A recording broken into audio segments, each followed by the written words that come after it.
Bonsoir à tous. Comme l'a dit Vincent, je m'appelle Gaëlle Vitali-Derrien et je suis en première année de thèse en physique des matériaux. Plus précisément, j'étudie l'interaction entre les matériaux et la lumière. C'est classe la lumière, non? En plus au quotidien, on peut travailler avec des lasers, c'est quand même un sacré plus. On ne s'en rend pas forcément compte, mais lorsque la lumière illumine un matériau, cela va donner lieu à de très nombreux phénomènes. Moi, j'en étudie un en particulier qui s'appelle la photostriction. La photostriction, c'est un mot compliqué pour un phénomène assez simple où tout simplement, lorsqu'on illumine un matériau, celui-ci va se déformer.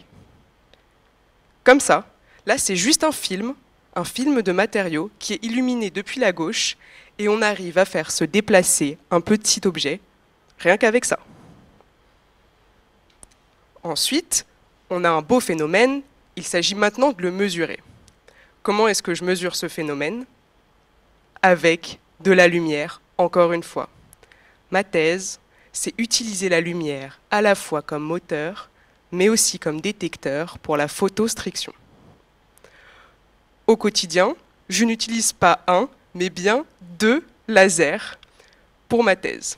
Le premier, pour mesurer, pour générer l'effet, la photostriction, qui est bleu. Et le deuxième, pour cette fois-ci le mesurer, il est orange. Alors, par lequel est-ce que vous voulez qu'on commence? Orange, bleu. Bon, on va commencer par le bleu parce que c'est moi qui décide et c'est ma couleur préférée. Alors, on cherche à comprendre un phénomène qui peut convertir lumière en déformation. C'est la photostriction. Comme je l'ai mentionné un petit peu plus tôt, lorsqu'on illumine un matériau, cela va donner lieu à de nombreux phénomènes physiques. Le plus connu, auquel vous avez sans doute déjà eu affaire et que vous connaissez forcément, c'est l'effet photovoltaïque, celui des panneaux solaires. Cet effet-là, il convertit la lumière en électricité. Bon, l'électricité, ce n'est pas encore une déformation, vous avez bien suivi. Il reste une étape à ajouter. Cette étape, c'est la piézoélectricité. Là, ça vous parle peut-être un petit peu moins. Mais croyez-moi, la piézoélectricité, c'est vachement utile au quotidien puisqu'on la retrouve notamment dans les airbags ou dans les pacemakers. Donc, ça sert, croyez-moi. Et ben voilà, en fait, on y est. On a réussi à convertir de la lumière en électricité, de l'électricité en déformation, lumière, déformation, photostriction. Maintenant, il faut la mesurer.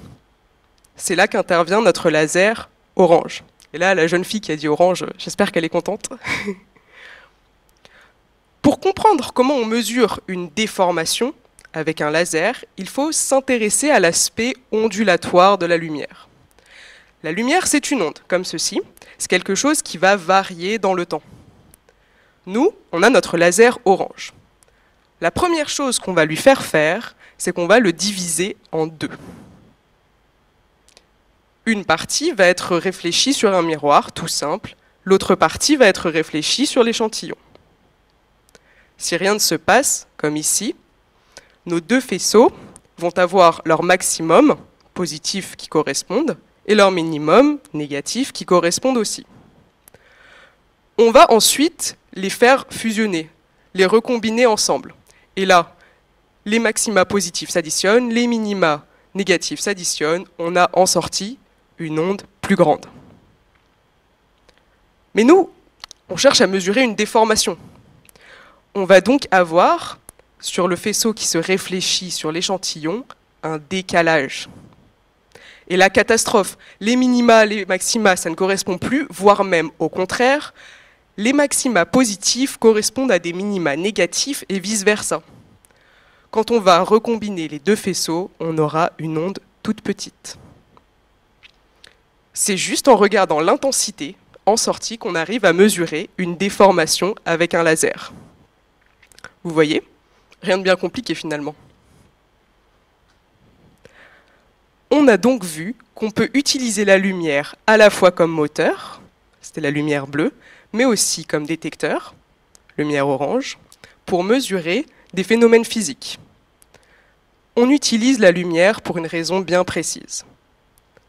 Pour plusieurs raisons d'ailleurs. La première, c'est parce que la lumière, pour mesurer des déformations, elle permet d'avoir des très bonnes performances. Nous, par exemple, au labo, on a construit un instrument qui peut faire des mesures subatomiques. Et c'est au bâtiment Eiffel, hein. On l'a fait nous-mêmes, il est là, vous pouvez venir voir. Subatomique, les petits atomes qui se déplacent, nous on les voit, il n'y a aucun problème. Par ailleurs, comme c'est de la lumière, il n'y a pas de contact. On peut donc mesurer n'importe quel échantillon, même s'il est très très mou. Mesurer de très nombreux échantillons, c'est le premier pas vers l'industrialisation. Donc, dans le futur, quand on aura des microsystèmes électromécaniques qui se déplacent grâce à la lumière, vous penserez à moi. Merci. Bravo, Gaëlle.